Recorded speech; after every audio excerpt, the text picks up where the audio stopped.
Welcome back, guys. Another episode of the Jock Talk podcast. We got Mac, we got Brock. How we doing today, Brock? Oh, great as always. As Great always. as always. That's right. Big win for the Packers. Not big, but it's not a Packers game unless you're stressing out a little bit throughout the game. Some ups, some downs, some question marks, but all in all, it was a good win. Looking back at what we said last week, we called Aaron Rodgers 250 plus or 275 plus and 3 touchdowns. What happened? 295, 3 touchdowns. We thought that the running game might struggle a little bit just because the strength of the Eagles team is their run defense. And, they were struggling a little bit throughout the game until Jonesy popped off a 77-yard run. Led by Bach. Yeah, led by Bach. MVS, got to learn to catch the ball with your hands. Don't let it come to your body. But made up for it on that 77-yard scamper, getting out blocking. Looked like he was trying to tackle him for a little bit, like you said before. But great hustle by him. Packers won 30-16. That's about it. I said the defense would have 5 sacks. We had 6, I believe, and the defense got after it. It was actually a pleasant sight to see that we blitzed. I was very confused a lot of the times. I was like, "Oh, we're bringing 5 or 6," and a couple of them we didn't even blitz on. We got sacks. We were coverage sacks because back end was playing real good. So defensively, that was a pretty solid game. I mean, we gave up our soft defense on 4th and 18 and just played a soft zone late in the game. Jalen Hurts, beautiful ball. Don't get me wrong, It was, but defense played pretty good. Offense played great, at times. But the first drive, it looked like it was going to be a long game. But then after that, we turned it around. Yep. Aaron did Aaron things, and Devontae, we talked about it, Saturday. We sent out a tweet, Devontae, do I need to pre-schedule our Devontae's top 2 and he ain't 2 tweet? And what happened? Devontae proved that he is top 2 and he is not number 2. He just, again, in Madden, he just went up another spot. He's 98. He's moving for that 99. He should be already 99. I think we all know that. But, hey, it's a step in the right direction. He'll easily be in 99 in the next couple weeks, if not next week. The one thing, just Madden speak, the one thing that hurts him is that he's not a burner. If he had 95 speed, easy, 99. But, he's not. I mean, Tyreek's not a 99, but, he doesn't have a 98 speed that bumps him up 4 or 5 points just based on that alone. But anyways, enough about Madden. We're talking about real life Packers football. So Pat McAfee has Aaron Rodgers on Tuesdays. Love it. Yeah, check it out. Absolutely. Aaron on there was talking about on that long Aaron Jones run how Bach was out there, probably running a 4.740. MVS was out there blocking. Aaron's just trying to get in the way. He probably blocked some guy off who may have, done 50 yards next away. Nothing. Yeah, but he's hustling down there. But and then speaking of that, so that's on Sirius XM. Also, Brett Favre has I think a Monday show maybe. And this week he was on and he said that Aaron, outside of Super Bowl rings, because obviously it's hard to argue, Tom Brady, if you take into consideration stats and Super Bowls, which a lot of people do, is the GOAT. But Brett said, he came out and said, Aaron, outside of Super Bowls, might be the greatest player of all time, which... That's big coming from Brett, especially where he didn't really like Aaron at first. So it is a really big compliment from him. I mean, finally kind of saying like, hey, this guy can play. It's been quite the season for him so far. Yeah. So looking forward, obviously, we're going to be playing the Detroit Lions this coming week. Excuse me. It's one of those things where we've talked about in the past. You can never take these NFC North games for granted. But at the same time, Packers are on a roll. The Lions, they came off a decent win last week, but I think it's going to be another game where the Packers offense proves to be too efficient, too dynamic from certain players. Obviously, if you go top to bottom, it's not the most talented weaponry core in the NFL, but the number one options at every position are pretty much up there with any team in the NFL. So I think it's going to be a big Aaron Jones game this week. I think Matt LaFleur knows that Aaron Rodgers is in MVP contention, if not the front runner, or tied 1A with Patrick Mahomes right now. So I think he still tries to get him his stats, but I definitely think it's an Aaron Jones game this week to get him back on track for the playoff run.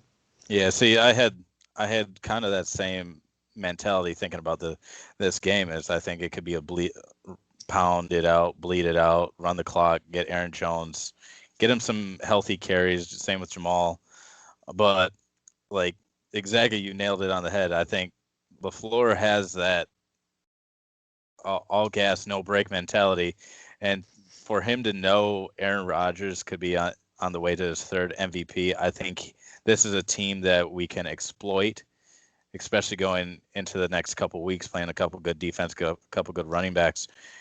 We could exploit this Detroit team that's banged up and just kind of missing some of their key pieces right now. And I think Aaron goes berserk this game. I think he could have another 300-plus yard game, 4 touchdowns, just spreading the ball out, they're going to have a lot of motion. I assume Tavon Austin is playing. I could see a couple like PV sweeps, maybe a couple reverses, a couple screens or something. Just give him a couple touches would be good to see. So I think LaFleur is going to have a very it could go either way. Like I said, I think it could either be an Aaron Jones game or it's going to be Aaron Rodgers just slinging it all over the field and just having himself a monster game. So, I mean, we can't overlook the Lions. I mean, you do that, you lose games. This could easily be a trap game, maybe overlooking them for the next couple weeks. But we just got to take care of business. I mean, we can talk about defensive line, offensive line has to win. Earlier today or earlier this week, Zadarius Preston and Kenny Clark all sat down with Mike Pettin. Yep. Just having an individual meeting, kind of figuring out like what is their goal and to get more pressures. So we'll see if there's something, maybe a couple more stunts, maybe a couple. Well, the delayed it came out blitzes. last Let's week see. that they had come to him, I believe, in the fourth quarter of the Eagles game to simplify things. Just straight, let them rush, let them do their thing. Exactly. I agree. I still think it's going to be an Aaron Rodgers game, but I think it's going to be one of those efficient Aaron Rodgers games. So you're thinking more like a 21 of 25, 2 touchdowns, 210 yards. 225, 250 yards, 3 touchdowns, throws the ball 25 times and, 20 of 25 for 215, 220, 3 touchdowns. I do have Aaron Jones, 175 plus total yards and 2 touchdowns. Aaron Rodgers, I'm going a little bit higher, 253 touchdowns.